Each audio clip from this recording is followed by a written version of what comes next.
చంద్రబాబు నాయుడు గారు హిందూ మతాన్ని అడ్డం పెట్టుకుని ఇక్కడ పోలీసులు ఈ విధంగా అడ్డం పెట్టుకుని వైఎస్ఆర్ కాంగ్రెస్ పార్టీని తొక్కాలని ప్రయత్నం చేస్తున్నాడు. తిరుమల తిరుపతి దేవస్థానం ఒక పవిత్రమైనటువంటి దేవస్థానం, హిందువులకు ప్రపంచంలోనే అత్యంత గొప్ప దేవాలయం. ఆ దేవాలయాన్ని అడ్డం పెట్టుకుని వైఎస్ఆర్ కాంగ్రెస్ పార్టీని దెబ్బతీయాలని ప్రయత్నం చేయడం దుర్మార్గం కాదా? కల్తీ జరగని లడ్డూలో కల్తీ జరిగిందని చెప్పాడు. ఏం చెప్పాడు? పంది కొవ్వన్నాడు, జంతువుల కొవ్వన్నాడు. భగవంతుడు ఉన్నాడు, ఖచ్చితంగా చెప్తాడు, ఇది సమాధానం చెప్తాడు. అనేక సందర్భాల్లో జగన్మోహన్ రెడ్డి గారు చెప్పారు, మేము చెప్పాం. తిరుమల తిరుపతి దేవస్థానంలో ప్రసాదం తయారు చేయడానికి, ప్రసాదం లడ్డూ తయారు చేయడానికి నెయ్యి టెండర్లు కంప్లీట్ అయిపోయిన తర్వాత సరఫరా చేసే నెయ్యి దశల వారీగా టెస్ట్ చేయబడుతుంది. కల్తీ కలిసినట్టుగా ఉంటే వాటిని రిజెక్ట్ చేయబడుతుంది. చంద్రబాబు టైంలో రిజెక్ట్ చేశారు, జగన్మోహన్ రెడ్డి గారి టైంలో రిజెక్ట్ చేశారు. కల్తీ లేదని నిర్ధారించిన తరువాతే వెళ్ళి లడ్డూ ప్రసాదం తయారీలోకి ఉపయోగపడుతుంది. లడ్డూ తయారు చేశారు, తినేశారు. ఆ తయారు చేసి తినేసి లడ్డూలో పందిగా ఉందంటాడు. నీ దుంప దగ్గర నాకు అర్థం కాలేదు. ఎవరు నిరూపిస్తాడు ఇది? టెస్ట్ అన్నీ అయిపోయినాయి కదా, చెప్తా. టెస్ట్ అన్నీ అయిపోయిన తర్వాత, సర్టిఫికేట్ ఇచ్చిన తర్వాత రిజెక్ట్ చేసిన వాటిలో దానిలో ఏ కల్తీలు ఉన్నాయని అన్నారు. ఓ ల్యాబ్ కల్తీ ఉందని ఇచ్చి డిస్క్లైమర్ ఇచ్చారు కింద. ఏమని? ఇది కల్తీ కాకపోవచ్చు, అవ్వచ్చు. పశువులు మేత సరిగా తిననప్పుడు, వేరే మేత తిన్నప్పుడు కూడా ఇలాంటి ఫలితాలే వస్తాయని చెప్పారు వాళ్ళు. దాన్ని పట్టుకుని జగన్మోహన్ రెడ్డి గారిని, వైఎస్ఆర్ కాంగ్రెస్ పార్టీని దెబ్బతీయాలని అనుకోవడం అనేది నీచం కాదా? ఇక్కడ ఏ విధంగా పోలీసులను అడ్డం పెట్టుకొని వైఎస్ఆర్ కాంగ్రెస్ పార్టీని దెబ్బతీయాలనుకుంటున్నారో, అక్కడ దేవాలయాన్ని అడ్డం పెట్టుకుని వైఎస్ఆర్ కాంగ్రెస్ పార్టీని, జగన్మోహన్ రెడ్డి గారిని దెబ్బతీయాలనుకోవటం ధర్మమా? హిందూ సాంప్రదాయం అంగీకరిస్తుందా? ఆ భగవంతుడు వెంకటేశ్వర స్వామి అంగీకరిస్తాడా? అనుభవిస్తావు చంద్రబాబు అని మనవి చేస్తున్నా. అనుభవిస్తావు నువ్వు, ఖచ్చితంగా ఇలాంటి దుర్మార్గాలు చేసినందుకు అనుభవిస్తావు నువ్వు. రాబోయే కాలంలో చూడమని కూడా ఈ సందర్భంగా చెప్పదలుచుకున్నారు. లడ్డూలో కల్తీ జరిగిన మాట అవాస్తవం. ఎప్పటికైనా నిరూపణ అవుతుంది. పంది కొవ్వంట, పశువుల కొవ్వంట, ఏంది ఇది? తోశాడు, బురద జలేశాడు. పవర్ ఆయన దగ్గర ఉందని. అరే ఈవో చెప్పాడు స్వామి, ఆయన అపాయింట్ చేసిన ఈవో చెప్పాడు. కల్తీ జరిగిందని రిపోర్ట్ వచ్చిన నెయ్యి ట్యాంకర్ వెనక పంపించామని చెప్పాడు. కల్తీ జరిగినట్టుగా, అది కూడా కల్తీ ఏంటి, వనస్పతి కానీ ఇలాంటివి కానీ కల్తీ జరిగినట్టుగా రిపోర్ట్ వస్తే అవి వెనక్కి పంపించేశారు.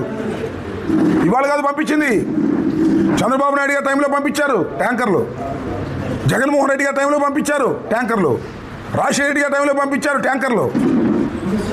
కల్తీ అనే అనుమానం ఉంటే చాలు, అది కల్తీనా కాదు తర్వాత సంగతి, వెనక్కి పంపించేస్తారు.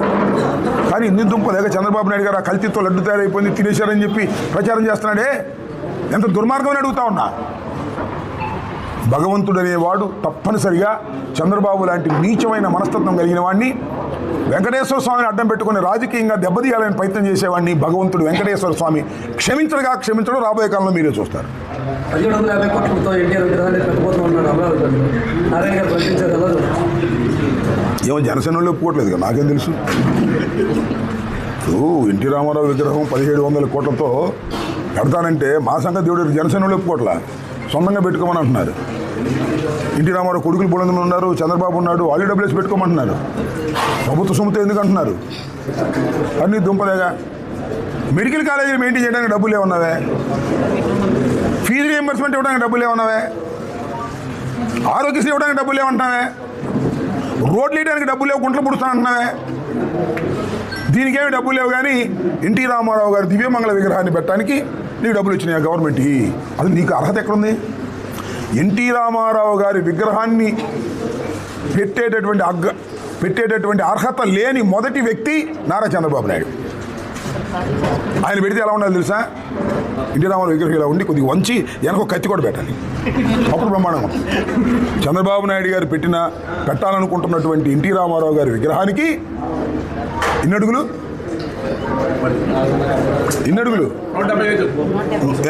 మరి అన్ని అడుగుల్లో మధ్యలో కొద్దిగా అట్ట ఉంచి వెనక పెద్ద కత్తి పిడి పెట్టాలా, అప్పుడు బ్రహ్మాండంగా ఉంటుంది. అని దుర్మార్గమైనటువంటి చంద్రబాబు నాయుడుకి అసలు అర్హత ఉందండి? వెన్నుపోటు పొడిచి చంద్రబాబు నాయుడు ఎన్టీ రామారావు అధికారంలోకి దించేసి చెప్పులేసి అలాంటి చంద్రబాబు నాయుడు గారికి అసలు ఎన్టీ రామారావు విగ్రహం పెట్టే అర్హత ఉందా? అది కూడా ప్రభుత్వ సొమ్ముతో పెడతాడంట. మరి మా సంగతి దేవుడు కాదు, జనసేన వాళ్ళు ఒప్పుకోవట్లా.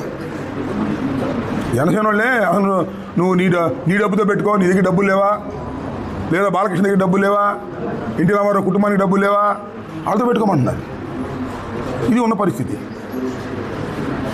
సరే, టైం విల్ డిసైడ్. భారతరత్న ఇవ్వాలన్నాడు, అది మాత్రం మాట్లాడు, సమయం వచ్చినప్పుడు మాట్లాడుతుంటాడు.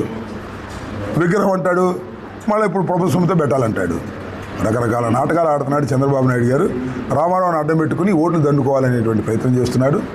అదే ప్రజలు నిర్ణయిస్తారు. వాళ్ళు ఊపులో ఉన్నారు, 3 పార్టీలు కలిసినాయి కాబట్టి వాళ్ళకి ఏదో ఊపు వచ్చి గెలిచారు. రాబోయే కాలంలో చూద్దాం. ఇప్పటికే పశ్చాత్తాపడుతున్నారు, ఎందుకు ఓడించుకున్నావురా జగన్మోహన్ రెడ్డిని అని. ఏమంటామ్మా? ఏడాది సంక్రాంతి సంబరాల్లో పవన్ కళ్యాణ్ గారు డ్యాన్స్ చేశారు. చేశాను, చూశారుగా. ఇంక దాని గురించి డ్యాన్స్ నేను ఈ సంవత్సరం వేయలే, అంతకుముందు కూడా వేసా. 4 సంవత్సరాల నుంచి డ్యాన్స్ వేస్తున్నా. అది డ్యాన్స్ కాదు, ఆనంద తాండవం. ఒక కార్యక్రమంలో ఆనంద తాండవం. నేను డ్యాన్సర్ని కాదు, సినిమా యాక్టర్ని కాదు, పొలిటికల్ డ్యాన్సర్ని అంతకంటే కాదు. ఒక చోటే ఉన్నాను నేను. పుట్టిన దగ్గర నుంచి చచ్చేంతవరకు రాజశేఖర రెడ్డి. అటు ఇటు డ్యాన్స్ వేయలే. ఆ డ్యాన్సర్ని కూడా కాదు. నేను ఎందుకు డ్యాన్స్ వేయవలసి వచ్చింది అంటే, నేను గిరిజనులతో అలా ఊపా 2 సంవత్సరాలు. పాట కూడా ఏం పాడలా. ఊపితే బ్రో అనే సినిమాలు పెట్టేశాడు అన్నయ్య, మా పవన్ అన్నయ్య. వాడు ఇప్పుడు శ్యాంబాబు అని ఒక క్యారెక్టర్ పెట్టాడు. వాడిని తిట్టాడు, నన్ను పెట్టి 5 నిమిషాలు 3 నిమిషాలు. బాగా ఆనందపడ్డాడు. సంబరాల రాంబాబు అన్నాడు. నేను సంబరాల రాంబాబుని కాదు, నేను అట్టంటోని కాదు అల్లా. ఎస్, నేను సంబరాల రాంబాబుని సంక్రాంతికి చెప్పా. సంక్రాంతికి సంబరాలు చేస్తానని చెప్పా. మళ్ళీ పాట రాయించి భోగి దిగి డ్యాన్స్ వేసా. పోయినసారి కాక అంత ముందుసారి. ఇవాళ పొలిటికల్ పాట మిక్స్ చేసి రాయించి పొలిటికల్ సెటైరిక్ పాట డ్యాన్స్ వేసా. ఎంత అద్భుతంగా చూశారా జనం, ఎంత అద్భుతంగా చూశారు. రాంబాబు గారు పాట 100కి 100 పాళ్ళు కరెక్ట్. దానిలోనే ఉంది రెడ్ బుక్. నా కుక్క కూడా లెక్క చేయదు, వైఎస్ఆర్ కాంగ్రెస్ పార్టీ వాళ్ళ కుక్క కూడా లెక్క చేయదని చెప్పి దాని చివరిలో మొట్టమొదటి నుంచి ఆ పాటకి అర్థంతో కూడినటువంటి విషయాలు రాయించా, దగ్గరుండి రాయించా. భోగి సందర్భంగా వేసా. కడవ సినిమాలు హిట్ లేదో తెలియదు కానీ నాది మాత్రం అద్భుతంగా చూశారు. ఆ డ్యాన్స్ 5 నిమిషాల 3 సెకండ్లు అద్భుతంగా చూశారు జనం. మళ్ళీ రిపీటెడ్గా పెట్టుకుంటున్నారు. లక్షల కోట్ల మంది చూశారు. అంటే దీనిలో వాస్తవం ఉంది అని. పొలిటీషియన్ డ్యాన్స్ వేస్తాడు అని నిరూపించా. కేవలం పవన్ కళ్యాణ్ గారే డ్యాన్స్ వేయడు, డబ్బులు తీసుకుని. నేను డబ్బులు ఖర్చుపెట్టి నేను డ్యాన్స్ వేసా పొలిటికల్గా. సో ఈ డ్యాన్స్ వేయడానికి కారణం పవన్ కళ్యాణ్ గారే. నన్ను గేలి చేశాడు కాబట్టి ఆ గేలి చేసిన దాన్ని వెంటబడి అది గేలి కాదు వాస్తవం నిరూపించా, శభాష్ అనిపించా. అది నా తత్వం. అదని కూడా ఈ సందర్భంగా దేనికి భయపడను.